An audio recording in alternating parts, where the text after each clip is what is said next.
Nyonya, dokter bilang bayinya sehat banget loh, mirip banget sama Nyonya. Iya, aku juga masih nggak percaya sekarang aku udah punya anak. Anak itu bakal dapat semuanya, sedangkan anakku cuma bakal tahu rasanya susah dari kecil.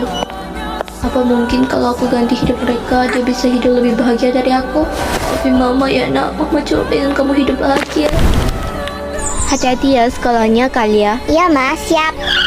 Itu bukannya si putri kerajaan Kira ya? dia sekolahnya di luar negeri sih, Nona. Semoga harinya menyenangkan di Ya sekolah. ampun, dan mamamu udah segede ini aja, semoga kamu bahagia terus ya nak. Hai, kamu Kalia kan? Aku Elvisa. Kenal ya? Hai juga. Kamu ingat gak sih kita satu kelompok loh? Jangan bilang kau lupa. Iya, aku ingat. Nanti kelompoknya kerja di rumah aku aja ya. Tapi kamu di kerajaan ini, aku cuma anak biasa. Aku tuh rumah sih nggak apa-apa kok, lagi cuma kerja kelompok doang. Ya udah ya, kamu datang aja nanti. Gede banget rumahnya. Banyak orang bilang gitu sih. Kadang aku sendiri suka nyasar. Itu foto siapa? Mama aku Elvira, dia lagi di luar negeri. Tapi entah kenapa ya muka kalian kayak mirip-mirip.